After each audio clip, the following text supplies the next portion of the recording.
Je proposerais une semaine nationale de la balado-diffusion à caractère vaguement techno. Comme ce serait On coupe les réseaux sociaux, mais pendant une semaine, pas de réseaux sociaux, mais on peut consommer autant de podcasts que l'on veut. que l'on veut. Ça, ce serait un compromis À condition qu'il extraordinaire. soit sur Bonjour, Alain fond rouge. McKenna. Bonjour, Pascal Forget. Vous avez Content de vous compris voir. qu'on essaie de forcer le gouvernement à imposer l'écoute d'une tasse de tech à toute la province. On y va par le positif au lieu de retirer des choses aux gens. Pour ceux qui ne le savent pas, le Parti québécois a suggéré qu'on fasse une semaine nationale sans réseaux sociaux. Je trouve que l'intention est noble. Je me dis pourquoi ne pas aller un petit peu plus loin, y aller avec une semaine sans alcool, avec une semaine sans gambling, avec une semaine sans matière grasse, sans sucre. Mais là, on se dit, oups, il y a des revenus qui pourraient disparaître et donc on est moins à l'aise de couper là-dedans. Tandis que les réseaux sociaux, c'est une cible que je trouve facile Parce pour que tu ne peux pas couper. politiser, tu ne peux pas créer un cadre légal autour de l'utilisation de choses. Tu peux encourager les gens et tu peux surtout, et c'est ça le problème, tu peux faire beaucoup d'éducation sur l'utilisation et la bonne utilisation des choses, des bonnes pratiques. Mais ça, l'éducation est, n'est-ce pas? Ouais. Pas trop, là, Mais mais tu on veux- a tendance à Imaginez qu'on fasse escamoter une cette partie-là de la campagne conversation. et surtout si on fait une campagne pour dire aux gens de ne pas aller sur les médias sociaux, où est-ce qu'on va la faire? Est-ce qu'on va demander à des influenceurs de parler, entre guillemets, influenceurs, à chaque fois le mot m'énerve, mais des, entre guillemets, influenceurs qui vont parler sur les réseaux sociaux, de ne pas aller sur les réseaux sociaux. On va faire une campagne d'affiches, on va faire une campagne. Il y a quelque chose qui cloche dans ce raisonnement-là. Puis, et on n'ira pas dans le politique, mais comme faire la promotion de la meilleure utilisation. Je vais me répéter. Une meilleure Ça va pas. utilisation, une utilisation plus consciente des réseaux sociaux. Ce Ouais. serait une meilleure solution. Est-ce qu'on glisse un mot sur notre partenaire Jura? Mais Notre certainement, vas-y partenaire fort, mon café ami. d'une tasse de tech. Et là, je suis très emballé parce que comme collaborateur au podcast Une tasse de tech, on a une nouvelle machine Jura E8 qui est entièrement automatique. Ça prend des grains, ça fait une délicieuse boisson caféinée ou non. Il y a un écran pour le choix des boissons, un ajustement super précis de la température, de la quantité de lait, d'eau, de café, un filtre intelligent. Vraiment une hyper belle machine qui a décuplé mon amour du café. D'ailleurs, j'en ai peut-être pris un de trop aujourd'hui. C'est pour ça que je coupe avec du décaféiné. Il y a aussi un nouveau modèle et on va en parler plus la semaine prochaine. J'ai très hâte, le Z10, qui permet de faire des boissons caféinées chaudes et froides. On sait que les gens aiment beaucoup les cafés glacés, donc on va pouvoir se les faire à la maison avec la nouvelle machine Jura Z10. On en parle la semaine prochaine. Merci Jura d'être partenaire de l'émission. Ah, on peut peut-être même le faire en direct de leur salle de démonstration. Ils ont une Oh, salle c'est privée, semble-t-il. fun. Non, c'est magnifique leur salle en plus. Si vous avez Super beau. l'expérience d'acheter une machine à café Jura chez Edica, c'est vraiment, vraiment comme un puits de Formule 1. C'est propre, c'est impeccable et on peut goûter tous les cafés, les ajustements, tester les ajustements de sa machine. C'est fantastique. Un autre partenaire chez qui il me tarde de faire une visite bientôt parce qu'ils ont des trucs assez cool sur place, mais on n'a juste pas vraiment l'occasion d'y aller. C'est le Santec qui est l'incubateur, l'accélérateur de nouvelles technologies affilié à l'ETS, l'École de technologie supérieure de Montréal, qui est sans doute la créma, n'est-ce pas, des Oui. incubateurs techno montréalais et québécois. Il faut faire des liens dans la vie. Moi, c'est ce qu'on m'a appris. Donc, en voici un de fait. Donc, le Santec qu'on remercie comme partenaire commanditaire, également TELUS et GoDaddy.ca. On y reviendra. On va tout de suite aller, si tu le veux bien, mon cher ami Pascal, aux actualités qui Mhm. sont quand même très lourdes et très costaudes de cette semaine et qui Et sont présentées par InfoBref, l'infolettre qui vous informe en quelques minutes à peine de tout ce que vous devez savoir dans la journée, matin et soir. Visitez infobref.com pour vous abonner. C'est gratuit. Je vais tweeter ça, moi. Je tweete en ce moment que ce n'est pas le temps de cette semaine d'utiliser les réseaux sociaux. Comme ça, ma part sera faite. Mais plus concrètement, j'aimerais bien, je ne sais pas si tu as suivi ça, Ben on est parti de oui, ça avec la grosse présentation par Amazon plus tôt cette semaine je ne sais pas comment l'appeler, mais c'est une caméra volante essentiellement qui ouais. se jumelle à l'écosystème de produits connectés pour la maison Ring, qui agit comme un outil de surveillance pour la maison qui va être vrai de vrai vendu éventuellement par Amazon, donc dans sa gamme de gadgets Ring. Il y a évidemment la sonnette connectée Ring aussi, qui a eu droit à quelques petites améliorations. Mais ça, c'est vraiment l'item. Et là, tu vois, ils sont en train de l'entraîner à se déplacer. Tu vas ici, tu vas là.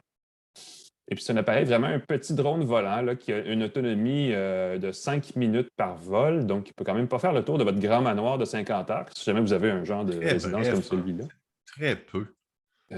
Mais qui peut quand même couvrir une maison normale, j'imagine, ou un triplex, quelque chose comme ça. C'est pratique pour les gens qui ont beaucoup d'escaliers, en fait. Parce que, tu sais, souvent, il existe déjà, et il va en avoir d'autres. On va en avoir une tout à l'heure. Des petits robots sur roues qui font la surveillance ou qui passent l'aspirateur, des trucs comme ça. Mais eux, évidemment, s'ils rencontrent un escalier, soit ils arrêtent, soit ils déboulent. Alors, c'est pas une bonne solution. Dans ce cas-ci, ben, c'est un appareil volant, donc il peut de lui-même éviter les objets. Il peut faire des rondes automatisées, il peut faire des rondes manuelles, on peut le contrôler à distance. Évidemment, on voit l'image. L'image, plus que HD, là, c'est 1400 par 1400 pixels, donc quand même quelque chose d'assez intéressant. Un appareil qui est en test en ce moment. Il est sur invitation, il est vendu sur invitation, ce qui est une drôle de phrase, là. Mais les gens qui veulent se le procurer doivent soit être un ami de Jeff Bezos, quoi, que Jeff Bezos est moins présent qu'avant, ou en tout cas connaître des gens chez Amazon, faire partie des premiers testeurs, j'imagine, avant que ce soit commercialisé pour vrai. Ça va être à suivre.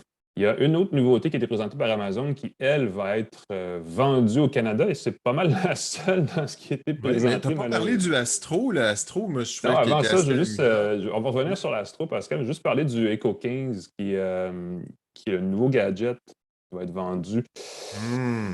dans la gamme Echo. Les Echo sont soit des enceintes, soit des écrans connectés qu'on met un peu partout dans la maison. Et la nouvelle version de tout ça s'appelle le Echo 15 ou Echo Show 15, je devrais dire. Mhm. C'est un appareil de 15,6 pouces de diagonale, donc un affichage très plat qui s'accroche sur le mur à la manière d'un babillard. Donc, ça se positionne centralement dans la maison, là, cuisine, hall d'entrée. Je ne sais pas exactement où est-ce que vous pouvez vouloir un babillard, mais ça permet de numériser ce genre de trucs qu'on ferait ou qu'on aurait en famille, là, où on mettrait des post-it, des choses comme ça. Là, on peut faire évidemment l'équivalent numérique d'un post-it. On peut mettre une galerie photo, on peut insérer de l'information en tout genre sur ce babillard. Évidemment, est connecté, donc il peut aussi jouer de la musique, jouer de la vidéo sur Netflix, des choses comme ça. Ça, c'est un appareil qui va être vendu dans les prochaines semaines pour 330 au Canada. C'est un peu weird de la dire, mais 330 pour un écran de 15 pouces connecté, c'est quand même pas cher. C'est Euh, assez abordable, en effet. Puis j'imagine que c'est une belle qualité d'écran qui va pouvoir, quand on s'en sert pas, servir de cadre numérique. Donc, montrer des photos de sa famille, de ses amis. Il y a beaucoup de gens qui ont acheté des cadres numériques qui étaient à la mode il y a quelques années. Mais mhm. je regarde ça, puis ça fait mal aux yeux aujourd'hui. Là. La qualité des écrans était vraiment, vraiment Ça vieillit pas épouvantable. bien.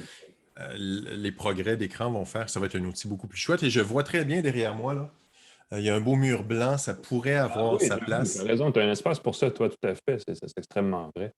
Écoute. Donc, ça, c'est l'appareil que Amazon a présenté cette semaine qui va être vendu au Canada. Donc, le Amazon Echo Show 15 pour 330 Écoute, on va peut-être l'essayer, mais on va peut-être pouvoir vous en parler, je ne sais Ouais, pas. j'aimerais beaucoup ça. J'en ai fait la demande. Je pense que c'est un objet qui peut plaire beaucoup et encourager les gens à avoir un écosystème. Parce que ça se place bien à l'entrée chez soi. Ça se place bien dans la cuisine.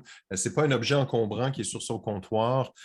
Souvent, c'est ça qui est embêtant. Moi, j'ai des assistants personnels. À un moment donné, ben, ça prend de la place. On veut le tasser.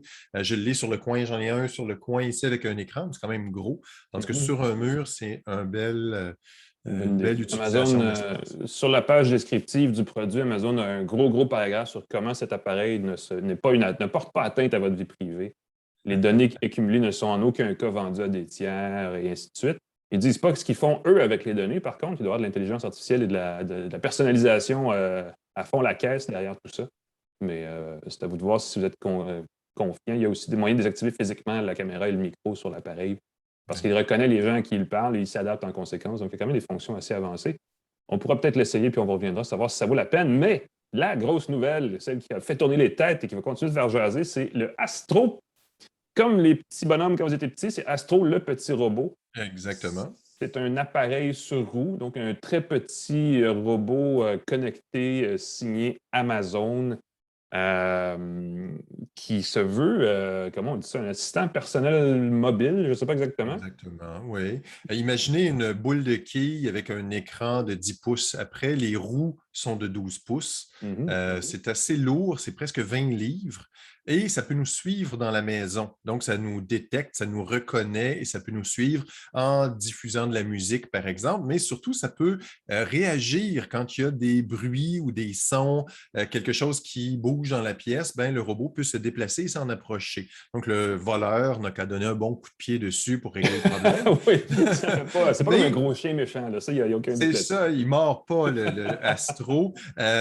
Le truc que je trouve très drôle, c'est que je me dis, Amazon a peut-être comme plan que ça puisse permettre au livreur Amazon d'emmener, par exemple, l'épicerie dans son frigo. Imaginez que le robot vérifie suit le livreur et le guide vers le frigo pour Ah oui. dire, mets la bouffe là, déplace ça et s'assurer.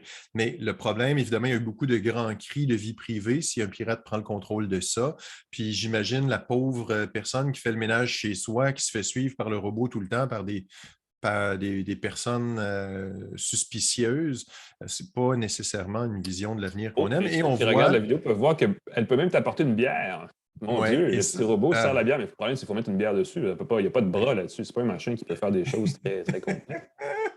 et ça, c'est très drôle parce que je ne sais pas si tu te souviens, dans les années 80, il y avait un robot qui faisait ça, qui se vendait à grand prix. Ça avait fait, mais c'était évidemment un robot très idiot qu'il fallait programmer à mitaine. Et puis, Ouais. je pense qu'ils en ont vendu 4, mais c'était l'objet là, qui était sur la page couverture du catalogue de Noël, il me semble. Là. Puis Moi, je me on rappelle pouvait. de Radio Shack. Tu parles robot comme robot serveur, là, l'espèce de Oui, majordome oui, sur. oui, oui, oui, oui. Tu me rappelles ma jeunesse à l'époque où les magasins Radio Shack existaient encore. Et il y avait Ah, ce bon sang. bidule avec une tablette dessus qui marchait absolument pas. Je vais Euh, dire, Ça a fait quelque du chose de progrès, même mal. si ça reste somme toute assez bas. Ça aussi, c'est sur invitation et seulement aux États-Unis pour l'instant. Donc, c'est pas quelque chose que vous pourrez acheter d'ici Noël. Mais on sent qu'il y a une volonté chez Amazon d'aller dans ce sens-là. Encore Ouais. une fois, si vous avez des marches à la maison, oubliez ça. C'est clair que c'est pas une solution. Depuis qu'on en rêve, depuis le temps qu'on rêve d'un robot serveur, on s'approche de ça. On a l'impression de revoir les mêmes produits lancés à 20 ans d'intervalle qui reviennent. Tu parles de catalogue Radio Shack. Écoute, j'étais plus excité de recevoir le catalogue Radio Shack que des magazines coquins. Là. Ces magazines Radio Shack, ça a marqué mon enfance. Merci Radio Shack de m'avoir comblé comme Grosse ça. semaine pour Amazon. Il y a un nouveau téléphone qui a Oui. été lancé, Pascal, pour ceux qui sont tannés de la désuétude obsolescence programmée, là, le Fairphone 4. Oui, et je suis très, très content que la compagnie fonctionne. C'est une compagnie qui existe depuis quelques années, qui propose des téléphones qu'on peut réparer soi-même, qui sont offerts avec un tournevis. On se soucie des matériaux recyclés, des matériaux durables, des métaux recyclés, et ainsi de suite. Le nouveau modèle, le Fairphone 4, est compatible avec les réseaux 5G. Il a 5 ans de garantie. C'est quand même assez important. 5 ans de garantie, c'est énorme dans le merveilleux monde des téléphones où une garantie d'1 an, c'est déjà beaucoup. On prévoit 6 années de mise à jour, c'est-à-dire au moins supporter Android jusqu'en 2025. Mais on va tenter, ce qui est déjà beaucoup plus que ce que Google offre, mais on veut aller 2 ans de plus. On vise 2 ans de plus. Et ça, même si, je l'ai appris, même si après un certain temps, les fabricants de processeurs ne supportent plus les mises à jour, ne collaborent plus pour mettre à jour le système d'exploitation pour leurs processeurs. Donc, Fairphone fait le travail du manufacturier que devrait faire dans un monde juste et devrait supporter jusqu'à temps qu'on en fasse la demande leur processeur. Fairphone s'engage à tenter d'aller plus loin dans la mesure du possible. Je l'ai mentionné, il y a un petit tournevis dans l'emballage, c'est assez fou, et on peut se remplacer les différentes composantes. Il y aurait 10% des gens qui ont acheté un Fairphone qui auraient fait des ajouts, des changements. On peut réparer les boutons. Il n'y a rien qu'on ne peut pas faire. Sur l'indice de réparabilité, je pense qu'ils ont 9,6 La sur loi, ben oui, c'est 10. ça. C'est immense parce que C'est un peu la 100%, référence évidemment, dans à un ce moment genre de donné, produit-là, définitivement. c'est ça. À un moment donné, si le téléphone au complet est brisé, il faut le remplacer, mais déjà 9 sur 10, on peut remplacer pratiquement toutes les composantes à faible coût. C'est très surprenant. J'aime beaucoup ça. Alors, c'est un téléphone qui est 850 canadiens. Pour l'instant, il n'est distribué qu'en Europe. Et ça me fâche un peu parce que c'est le genre de téléphone, je souhaite tellement qu'un opérateur canadien l'offre comme option aux clients. Tu sais, les téléphones à 0 $ au lieu d'offrir un téléphone, imagine là, l'opérateur qui décide d'être pro-environnement et tout, puis de dire, écoutez, on vous offre le Fairphone, garantie 5 ans, vous avez... Et tu sais que le téléphone n'aura pas de problème, tu sais que si tu peux réparer les pièces et tu augmentes, plus il y a d'utilisateurs, évidemment, plus le support va être garanti, plus ça va être rentable d'offrir des pièces, d'offrir des Ouais. matériaux et tout, puis tu as À mon toute la avis, il y a des petites communauté. enveloppes qui ne sont pas nécessairement brunes qui s'échangent en arrière-scène dans le monde du sans-fil qui empêchent ce Oh, genre oh, d'audace marketing. oups, on entre dans des choses dont on Moi, je se pense qu'il y a du monde doute. qui connaît du monde qui rend ces choses-là plus difficiles. Fait qu'un téléphone qui serait durable, écologique, en tout cas, on aimerait ça. C'est le Ah Fairphone oui, 4. Ceux qui vont en Europe, ceux qui ont des amis en Europe, allez voir ça peut ça. être une option. Sinon, on Exact. souhaite qu'il déploie. Évidemment, le seul bémol, en tout cas, un des bémols, c'est qu'il n'a pas de prise d'écouteur. C'est étrange parce que pour la durabilité, ça pourrait être un Ouais. truc, un téléphone, une prise Avec d'écouteur. Bluetooth, ben Un oui. écouteur ne devient pas désuet. Et aussi, ils sont rendus à la 4e génération. Normalement, comme c'est un téléphone qui se répare, qui s'upgrade, on devrait toujours utiliser la première, mais on a cessé de supporter la première version. Je pense qu'on a cessé de supporter la deuxième. On continue de supporter la troisième, mais à un moment donné, on va aussi cesser de supporter la On quatrième. n'a pas encore trouvé le Mais téléphone parfait, quoi. ben, c'est ça, mais 5 ans de garantie, 6 ans de mise à jour, et ça veut dire que le téléphone va peut-être continuer de fonctionner ensuite. Et Espérons-le. j'espère que les pièces vont pouvoir être mises à jour avec des nouveaux systèmes, des nouveaux réseaux, nouveaux processeurs, ainsi de suite. On va Très regarder ça. emballé par le Fairphone 4. C'est intéressant, beau produit, effectivement. Mise à jour rapide, j'en parle parce que je vais essayer de faire une démo la semaine prochaine. Pour la mise à jour, sa suite iWork. Ceux qui ne se rappellent pas, c'est quoi? C'est Pages, Keynote, puis l'autre truc, c'est un tableur, j'ai oublié son nom. Ah, zut, Euh, Numbers, Numbers, merci. Ben oui, c'est des mots simples, n'est-ce pas? de mémoire de Le- même, le bang. Dans tout ça, moi, ce qui m'intéresse, c'est Keynote parce qu'il y a une fonction. Maintenant, on peut insérer des vidéos en direct, des vidéos live, des feeds live en bon français dans la suite, dans Keynote, dans les diapos d'un diaporama. Donc, on pourrait ici, à une tasse de tech, quand on fait la version en direct, en vidéo, habiller. Imaginez qu'on vit dans une diapositive et qu'on peut ajouter des éléments visuels, d'autres liens vidéo, des fichiers vidéo, des photos, des documents, et avoir toujours un mortaise dans un coin ou en différents formats, soit moi ou Pascal qui vous jase ça d'une façon pas mal plus le fun que ce que permet de faire Zoom, par exemple, qu'on utilise en ce moment. Belle mise à jour pour les gens qui veulent bidouiller ou qui veulent faire des démos. Des fois, on fait des démos live de plus en plus. Il y a une fonction collaborative où des gens qui sont à distance peuvent s'échanger le contrôle d'un diaporama et justement avoir les deux feeds vidéo, dans le fond, les deux flux, n'est-ce pas, vidéo en direct, soit en alternance, soit en même temps. C'est assez intéressant comme concept. C'est un peu abstrait dit comme ça, mais on va essayer de vous faire une démo parce que tout ça, vous avez un Mac, Keynote, c'est gratuit, donc il n'y a pas de casse-tête de ce point de vue-là. Petite nouveauté intéressante, vous pourrez aller voir si, mettons, PowerPoint vous apparaît comme un peu trop compliqué. Keynote, c'est une version réduite, efficace, concentrée sur Mac, évidemment. Et sur mobile aussi, ils ont beaucoup de gens qui, semble-t-il, l'utilisent sur iPad et iPhone, mais en gros, des fonctions qui, comme on le disait tout à l'heure avant de commencer la balado, auraient pu être intégrées à Teams assez rapidement, merci, mais finalement, Microsoft a peut-être raté une occasion d'être les premiers à le faire. Oui, parce que Microsoft là, a annoncé des fonctionnalités similaires, a déjà ajouté un mode présentateur dans Teams, a déjà ajouté un mode de PowerPoint intégré à son Teams. Ça donne que je donne comme travail d'appoint, je donne des formations sur justement Teams. Et donc, je suis bien familier à ce qu'on peut faire. Ça va chercher ça. L'inconvénient, c'est que je ne sais pas si la solution d'Apple va demander d'utiliser que des appareils Apple si on veut tenter de rejoindre des gens qui sont avec un autre type d'appareil, un Comme Chromebook ou présentateur, un ça prend appareil. un appareil Apple, j'ai l'impression, mais comme Eh, spectateur, on peut le faire. On peut être, je pense que c'est plus universel de ce côté-là. On va l'essayer, puis on vous reviendra. On essaie, on en reparle. C'est le temps de présenter l'entrevue de la semaine. Sur mode invité, je te laisse partir à la machine, Pascal. Exactement, c'est l'entrevue de la semaine d'une tasse de tech qui est présentée par GoDaddy, qui offre un moyen facile et professionnel de créer un site web personnalisé et professionnel pour son entreprise. L'émotion m'étreint, j'en perds mes mots. Donc, si vous avez envie de créer un site web, besoin de créer un site web, un nom de domaine, vous allez sur godaddy.ca. On a une façon WYSIWYG de faire ça. Pas besoin d'infographiste. Vous pouvez suggérer à l'infographiste qu'est-ce que vous voulez faire comme site web. Et tout ça, c'est sur le même site, godaddy.ca, partenaire extrêmement apprécié du podcast Une tasse de tech. Merci.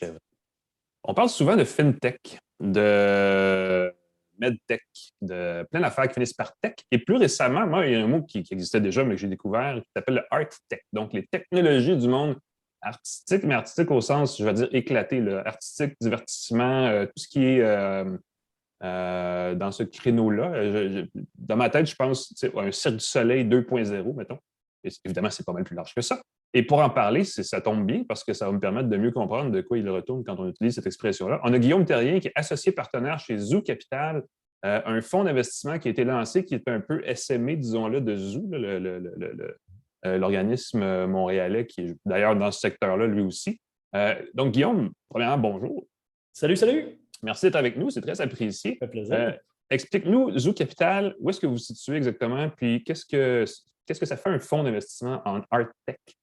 Mais non, mais je suis content que tu aies commencé avec ça. Tu sais, on a le ag-tech pour l'agriculture, on a la fintech pour les finances, on a le clean tech pour l'environnement, mais voilà. Le entertainment tech, ou moi, ce que j'essaie de traduire, les industries créatives 4.0, c'est moins familier. Par contre, on le voit beaucoup dans la vallée, puis évidemment en Californie. Mais en fait, nous, ce qu'on tente de faire, le fonds d'investissement va être un fonds d'amorçage. Donc, on va prendre des compagnies qui commencent, qui créent des nouvelles technologies. On va investir dans ces entreprises-là à fort potentiel. Il faut que ces entreprises-là développent la technologie au service ou dans le secteur du monde du divertissement. Donc, on n'est pas dans le service, pas dans le contenu, on est vraiment dans les technologies qui vont changer ou transformer la création, la production, la distribution. Donc, on est vraiment, vraiment là-dedans. C'est un logiciel qui permet de faire des billets comme une billetterie en ligne serait un art tech ou c'est complètement autre chose? Oui, parce que c'est un outil. C'est un outil qui vient vraiment changer les façons de faire ou qui peut innover justement dans l'industrie. Donc, une plateforme immersive comme celle dont j'oublie le nom, de Guy Laliberté, là, qui veut faire la réalité mixte. Un iWorld, tout ce qui est le métaverse, puis toutes ces choses-là, le NFT, on ne va pas en parler, mais il y a bien des buzzwords, mais il y a bien des choses vraies. Là, quand justement tu parles de la metaverse, mais là, on est rendu avec Facebook, Microsoft, Unreal, Epic Games, tout le monde se lance là-dedans. Donc, on se dit, bon, ben, c'est pas un fad, il y a vraiment quelque chose qui s'en vient. Puis pour nous, ce qu'on veut faire, c'est qu'on veut s'assurer que les jeunes pousses québécois, puis que le Québec, on tire notre épingle du jeu. Puis la technologie est très, très, très importante maintenant. Elle a façonné ce monde-là, les industries créatives. Je prends tout le temps comme exemple Netflix. Je dis, il ne faut jamais oublier que Netflix distribuait des DVD. Puis après, ils ont distribué du contenu numérique, mais vieux. Après, ils ont commencé à produire ou à donner des contrats à d'autres firmes pour justement faire du contenu original. Maintenant, ils sont un des plus gros producteurs, diffuseurs de contenu de partout sur la planète. Puis hier, ils ont acheté leur première boîte de jeux vidéo. Donc, si on contrôle, moi je me dis souvent, c'est peut-être pas sexy de dire ça, mais si on contrôle le tuyau, si on contrôle à un moment donné la tech, on va aussi avoir une plus grande autonomie dans tout ce qui est contenu, puis on va pouvoir être un plus grand joueur, je dirais, à l'échelle du divertissement et des arts de la culture. Exact. Je parlais récemment avec 2 startups montréalaises. Il y en a une qui fait dans le... C'est un outil de création musicale collaborative. Beat Connect. Exactement, tu les connais bien. Ça, c'est le genre d'entreprise que vous pourriez encadrer ou aider. Là. Absolument. Moi, je te dirais, on a comme 5 piliers là, qu'on tripe raide, le point de vue techno. Puis un de ceux-là, c'est les outils. Fait que tous les outils qui permettent justement d'automatiser, de mieux collaborer, tout ce qui est analytique. Puis, à Montréal, on est bien placé là, avec l'intelligence artificielle, ces choses-là. Puis, je dirais même on a un bon background. Là. Si on regarde Sortimage, c'est un outil de VFX dans le temps. Donc, c'est ça, des outils, ça va vraiment nous intéresser. On regarde Félix et Paul avec leur caméra qui va dans l'espace. On regarde Lender, qui est une autre start-up extraordinaire qui master la musique. Musical, oui, c'est vrai.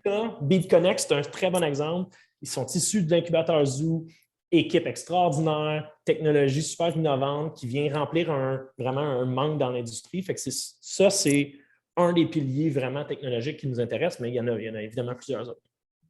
Est-ce que vous avez déjà une idée de la valeur du fonds que vous voulez créer? Malheureusement, je ne pourrais pas tout te dire. Je ne pourrais pas tout te dire, mais ce que je peux te dire, c'est que si je parle aux entrepreneurs, ça va être un fonds qui va aider 20 à 25 entreprises. On veut un portefeuille de 20 à 25 entreprises en amorçage sur 4 ans. Évidemment, notre objectif, c'est qu'il y ait un premier fonds, mais que ça devienne une plateforme, qu'on devienne avec un fonds 2, 3, puis qu'on puisse en aider plus. Donc, c'est ce que je peux te dire. Puis ce que je peux te dire aussi, c'est qu'on cherche, puis à date, on est à mobiliser en ce moment des investisseurs stratégiques. Donc, on veut qu'ils soient capables, ces investisseurs-là, de mettre des sous, Mais pas juste ça, ouvrir des portes, épauler les entrepreneurs, puis même peut-être devenir primo-adoptant, donner la première chance à cette entreprise-là, aux grandes entreprises ou les gens qui investissent, de pouvoir utiliser, donner un feedback, faire grandir justement le produit plus rapidement. C'est vraiment, vous êtes au premier. Vous êtes vous-même en amorçage, je devrais le dire comme ça, pour un fonds d'amorçage. Donc, vous êtes au début de la patente. Quand est-ce que tu penses que vous allez commencer à accueillir, disons, des nouvelles Oh my God, j'aimerais savoir une boule de cristal ou une technologie qui me dit ça. Mais écoute, on est bien avancé. Si on regarde, notre thèse est faite, l'équipe est faite. D'ailleurs, je salue mes deux partenaires, Charles Sylvestre, qui est un gars de Venture Capital que j'adore, puis Bertrand Neveu, qui est un geek, qui a parti un casque de VR il y a 12 ans, qui a été un overnight success comme lui-même. Il a vécu un long stage chez Apple. 3 ans. Il a été 3 ans chez Apple, puis il vient de revenir de la vallée, puis il veut redonner justement à la communauté. Fait qu'on est les 3 ensemble. La thèse est faite. Écoute, l'objectif, c'est de clôturer le fonds le plus rapidement possible. Je ne veux pas me faire de vin, là, mais peut-être au début de l'année prochaine, on devrait être capable d'être up and running, comme on dit. Ouais, t'as suivi, Pascal, tu as l'air interloqué. Moi, j'ai visité l'espace l'an passé, l'espace Zoo, qui devait être ouvert au public. Et là, je me demandais, avec la COVID et tout a été chamboulé, évidemment. C'était écoute, sérieusement, c'était au tout début de la crise du COVID qu'on s'est rencontrés, Guillaume et moi.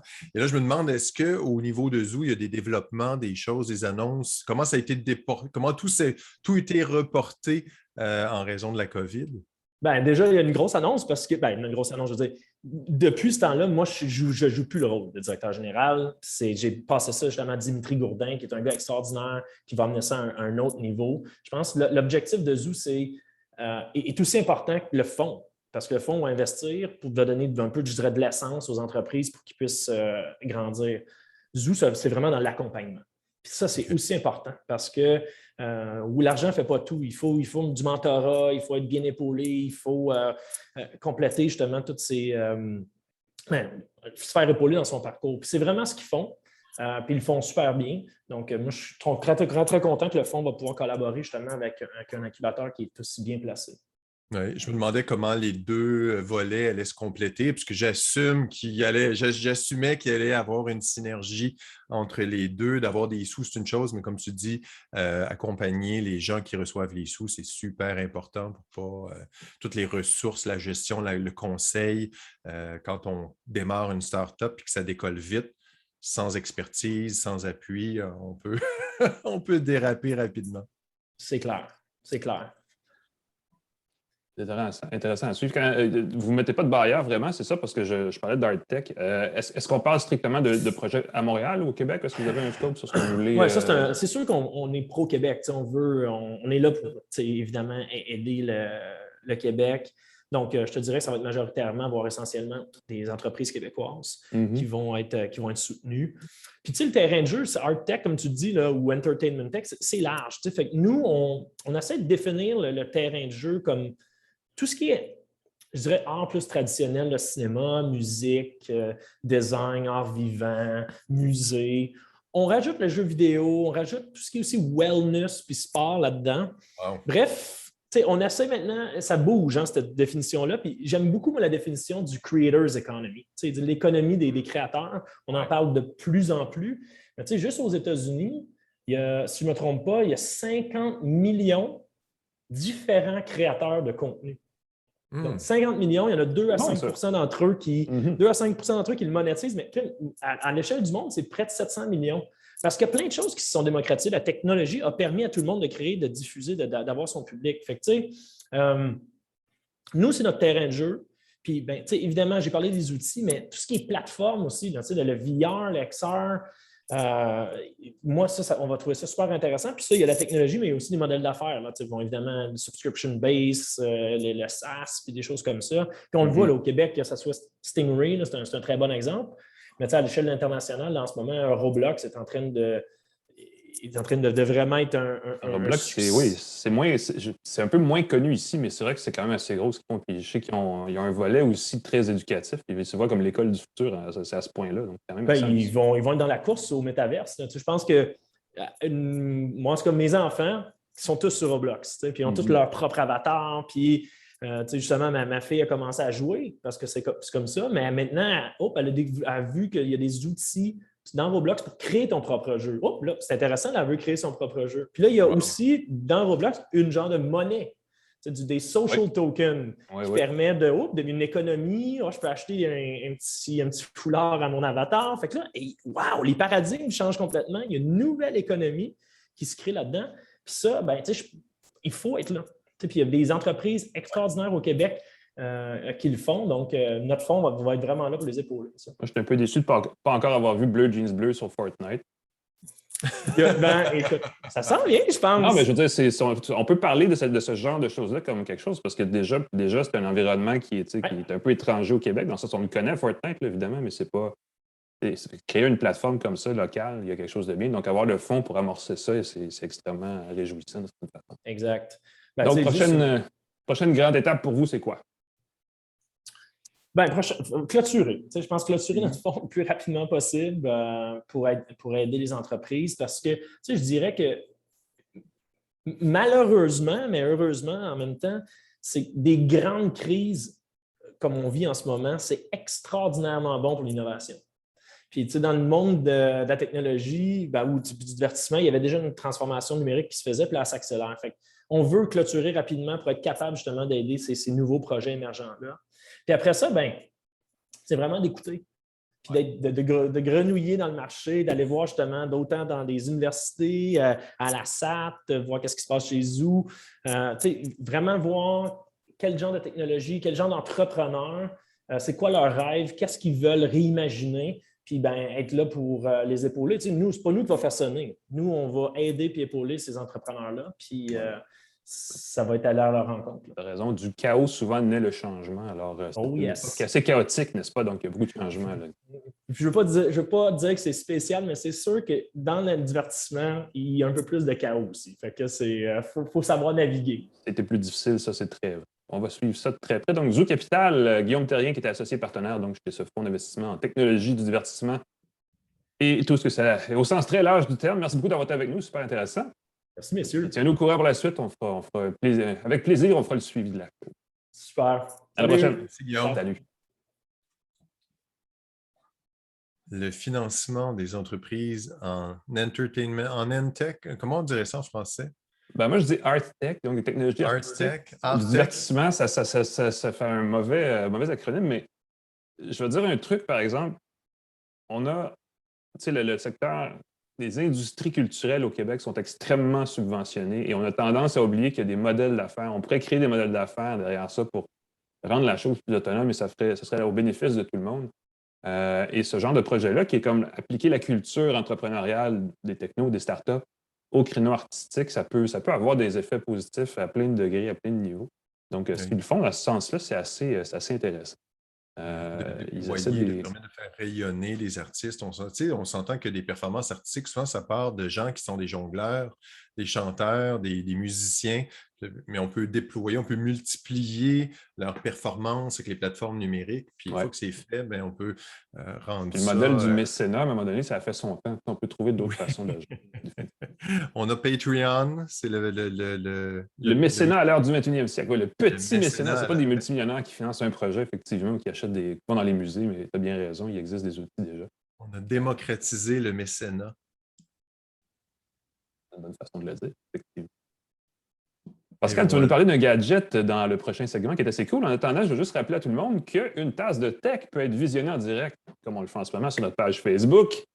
Vous pouvez aussi aller consulter toutes nos émissions sous forme vidéo sur notre chaîne YouTube et bien sûr, la balado est disponible en version audio sur les plateformes Apple, Google, Spotify, Pocket Cast, Pocket République, Podcast République, je ne sais plus trop partout où se trouvent de bonnes balados grâce à notre partenariat avec C23 qui est une entité numérique du groupe Cogeco. Donc, n'hésitez pas à aller faire un tour dans toutes ces directions-là. J'en profite pour rappeler, parce que là, on avait un concours et on va le continuer.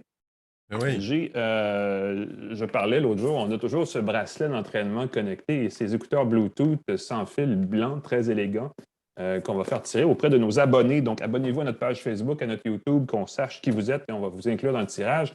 Et je vais le prolonger bientôt, ce tirage, avec ce superbe livre, 100 choses à savoir absolument en 2022, qui va être publié, qui va être en librairie dans les prochains jours, que j'ai écrit. Donc, c'est mon bouquin. J'en reparlerai un autre tantôt, mais on va probablement faire tirer un exemplaire aussi parce que ça vaut la peine. Si vous vous demandez ce qui s'en vient en 2022, il s'en vient une centaine d'affaires au moins, puis ils sont tous dans le livre. Fait qu'il n'y a pas grand-chose.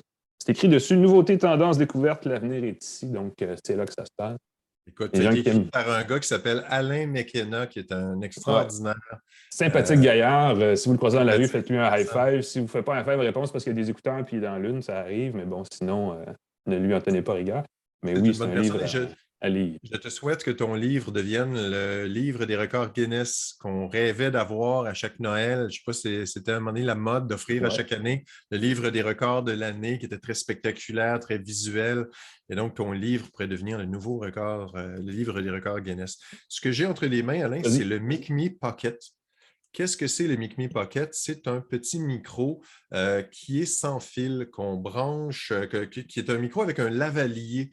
Donc, un micro qu'on fixe, un micro-cravate, comme on dit trop souvent. C'est un micro lavalier qu'on peut clipper à sa ceinture, qu'on attache à sa taille, à sa ceinture. Et sa particularité, c'est qu'il se connecte à son téléphone, mais quand on se connecte sans fil à son téléphone, si on s'éloigne, on perd la connexion. Et là, le micro ne fonctionne plus. S'il y a de l'interférence, la qualité n'est pas bonne. Le micro MicMe enregistre en permanence qu'est-ce qu'on dit, donc le son est enregistré en permanence dans le MicMe Pocket et va se synchroniser ensuite à sa vidéo lorsque la connexion va être bonne dans une deuxième étape. Avec l'application du iPhone, on peut filmer et enregistrer avec l'application. On peut enregistrer l'audio seulement. On peut s'en servir que pour l'audio. Évidemment, la qualité est très bonne parce que c'est attaché à notre cravate. En fait, on ne l'attache pas à notre cravate, on l'attache à notre chemise, à notre chandail. Et on a du bon son. On peut simplement enregistrer tout simplement et faire la synchronisation plus tard. C'est un outil qui est semi-professionnel, dans le sens où la qualité est professionnelle, mais c'est un prix raisonnable. Oui, c'est ça, le prix n'est pas professionnel. C'est souvent le frein à ce genre de gadget. C'est ça, le prix professionnel, ça peut atteindre plusieurs milliers de dollars. Celui-là est 500 dollars. Le scénario d'utilisation est assez limité. Un des avantages, c'est qu'on peut s'en servir avec fil pour le son, pour s'en servir comme micro pour son ordinateur. Si on fait des présentations web, je l'ai essayé d'ailleurs au début du podcast de la semaine dernière. Le son est excellent, sauf qu'il y a eu une coupure. Je ne sais pas ce que j'ai accroché. J'ai un petit peu de difficulté avec mes réglages sonores sur mon ordinateur. Mais pour l'instant, je n'ai pas vu comment on pouvait l'utiliser sans fil. J'aurais rêvé, j'aimerais tellement qu'on puisse se servir du MicMe Pocket comme micro sans fil. Alors, pour un podcast, on pourrait avoir le micro à sa taille, se connecter à son ordinateur par Bluetooth et pouvoir faire une présentation, par exemple, les mains libres, sans avoir de fil à son micro. Mais le sans fil, c'est Bluetooth parce que c'est un petit peu ça, ça cause des délais souvent dans la captation sonore. C'est ça, il y a un léger délai, donc on ne veut pas ça, mais mettons que ça aurait marché. Tu sais, les gens qui ont des AirPods pour les présentations vidéo, ça fonctionne très bien, la synchronisation est assez rapide. Alors, j'espérais que ça puisse fonctionner aussi bien pour une conférence vidéo. Pour l'instant, ce n'est pas le cas. On met des mises à jour régulièrement. Qui sait si ça n'arrivera pas comme option, mais on peut le faire avec fil si on veut l'utiliser comme micro à son ordinateur. Du côté Android, l'application, on a engagé un développeur récemment. Ça fait quelques semaines, ça fait quelques mois que j'ai le MicMe chez moi. Puis là, j'attends la mise à jour Android. Pour l'instant, on ne peut qu'enregistrer l'audio. Donc, on démarre l'enregistrement audio avec le MicMe.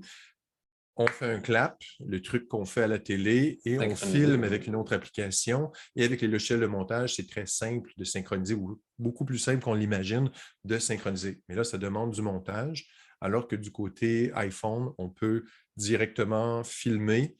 Et quand on rapproche, et c'est vraiment particulier, quand on filme, l'application sait si notre son est synchronisé ou non avec notre vidéo. Et là, on nous dit, est-ce que tu veux synchroniser le son avec la vidéo? Et là, par magie, je ne sais pas comment, il y a peut-être un code dans le signal ou quelque chose qui est fait. Par magie, le son est synchronisé et c'est assez impeccable. Et là, ça peut faire des choses dramatiques. On peut s'éloigner loin de son effet, s'approcher.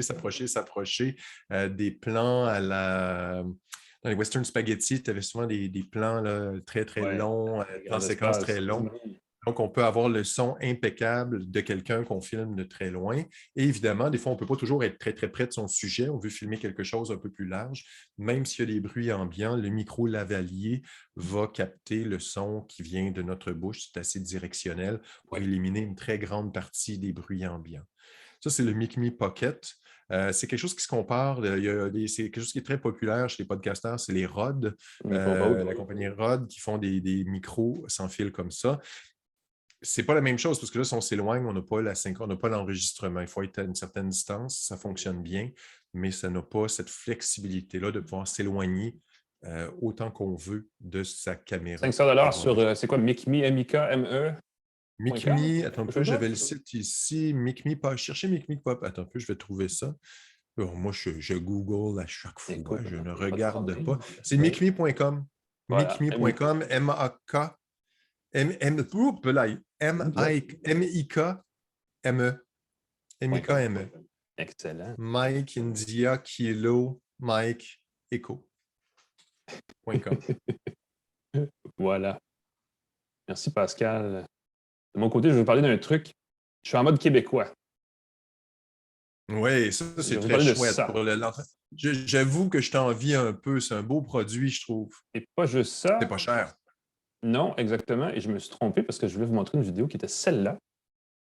Pour ceux qui me regardent dans la vidéo. Ceux qui ne me regardent pas, je parle de produits québécois, donc 100% québécois, qui sont des poids, en fait, des sacs lestés, des disques lestés, des ballons, en anglais, on appelle ça des medicine balls, là, des accessoires vraiment de mise en forme qui n'ont pas de propriétés technologiques dans le sens où ils ne sont pas Wi-Fi ou quoi que ce soit.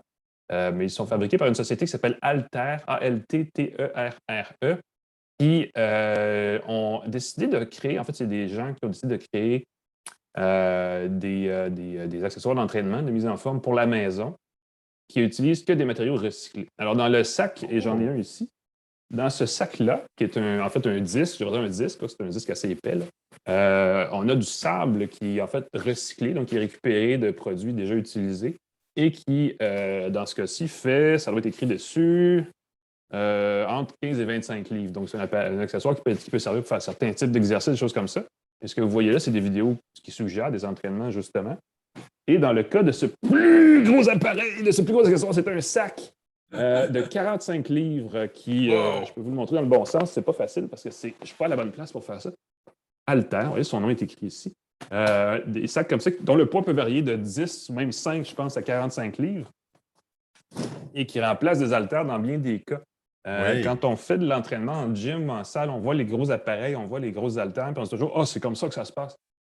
Mais non, il y a beaucoup de façons de s'entraîner et ces sacs-là récupèrent dans le gros sac, là, il y a du tissu recyclé, il y a aussi du caoutchouc recyclé. Donc, on retire des pneus des sites d'enfouissement, on les transforme en granules et on les met là-dedans et ça permet de créer des accessoires qui sont donc recyclés, qui peuvent vous permettre de créer un petit gym pas cher à la maison et qui sont vendus et livrés. Ils sont vendus en ligne et livrés chez vous sans aucun effort. Évidemment, le livreur, lui, va forcer en tape parce que c'est pas léger. Oui. Pour les acheminer chez vous. Et tu vois, j'en parle puis je suis essoufflé. Mais c'est fait au Québec. C'est des matériaux recyclés récupérés du Québec et c'est vendu en ligne par une PME québécoise. Donc, c'est intéressant. Parce que si vous voulez, surtout dans la dernière année et demie, les gyms, c'était un paquet de problèmes là, à cause de la COVID. Je pense que la solution la plus simple, c'est peut-être de s'équiper à la maison. Puis il y a beaucoup de gens qui ont pensé à ces vélos d'exercice, à ces accessoires avec abonnement mensuel qui coûtent une petite fortune. Alors que la solution, elle est toute simple. Ce sont des accessoires comme ceux-là qui permettent de faire certains exercices très simples et de garder la forme. Et c'est vraiment intéressant. Ça commence à partir de 25 $ ces accessoires-là. Donc, ce n'est pas non plus une fortune. Si vous magasinez dans les centres d'entraînement, les haltères coûtent extrêmement cher. C'est plus qu'$1 la livre. Comme... Exactement, oui. C'est moins cher que du beurre, finalement. Ouais. Mais c'est effectivement une solution encore qui est tout à fait achetable en plus et qui est plus abordable dans bien des cas qu'une haltère en fonte ou en espèce de gros plastique. Je ne sais pas exactement quel matériau ils utilisent, mais ça peut arriver, ça peut même devenir économique. Et en plus, ils vous les livrent. Donc, il n'y a pas de casse-tête de ce côté-là. Allez voir ça, alter.com, ça vaut la peine. C'est une solution québécoise à un problème mondial, celui du manque d'entraînement et du manque de mise en forme. Et que j'aime beaucoup ça. J'aime beaucoup ça parce que souvent, dans ces produits-là, c'est des produits qui viennent d'ailleurs et le coût est gonflé parce que ce n'est pas la matière comme telle, ce n'est pas du fer, ce n'est pas de la fonte qui coûte cher, c'est le transport. Et si c'est fait au Québec, et quand tu le reçois, ils sont déjà remplis. Tu n'as pas à mettre ta terre toi-même à l'intérieur. C'est. Non, mais sérieusement, il y aurait dû, je sais que souvent, quand j'ai vu... Pas les vu... Ikea de l'Alter. Non, ça vient comme ça vient emballé dans du carton, juste pour évidemment pas que ce soit endommagé dans le transport, mais sinon, il n'y a aucun casse-tête. C'est prêt à l'emploi dès que vous l'obtenez. Et c'est ça, parce que c'est pas des blagues. Il y a des kits comme ça qui se vendent, mais il faut le remplir soi-même avec de l'eau ou avec du sable ou avec de la terre. Mais là, un, c'est pas très propre. Deux, ça se met à sentir bizarre. Et puis, trois, Non, puis c'est des matériaux durables. Là. Tu le sais que quand on le voit en personne, on le sait, ça va durer longtemps. Plus que souvent, on peut acheter, des gens qui peuvent acheter ces doigts, des chevillères ou des manchons qui ajoutent du poids, là, qui sont rembourrés justement aussi en silice ou un truc comme ça. Puis ça, tu le sais, ça se découle super vite. Tu achètes ça dans les magasins les grandes surfaces, comme on disait à l'époque. Puis ça se défait en under an, ça se découpe puis tout tombe. Mais là, dans ce cas-ci, au contraire, c'est extrêmement durable et on sent que ça peut durer longtemps. Et ça vaut la peine parce que ça permet aussi de changer vos exercices si vous êtes des réguliers de l'entraînement. Donc, c'est une bonne façon d'alterner, de faire autre chose. C'est comme on appelle ça, c'est des exercices qui ne sont pas plus flexibles. Comment on appelle ça? De mobilité. C'est quoi l'expression? Je lis sur le bout de la langue, le CrossFit et compagnie. Des exercices fonctionnels. Le fait de soulever un sac de sable, c'est un mouvement qui est plus naturel. Ça s'apparente à soulever un bébé. Ça s'apparente à soulever un sac d'épicerie versus des haltères où c'est très... soulever un haltère, il y a moins de lien avec la vie courante. Il y a un truc qui est le fun, je vois les disques lestés pour faire du rocking. Je ne sais pas si tu connais cette mode-là. C'est de te promener avec un sac à dos avec du lest dedans.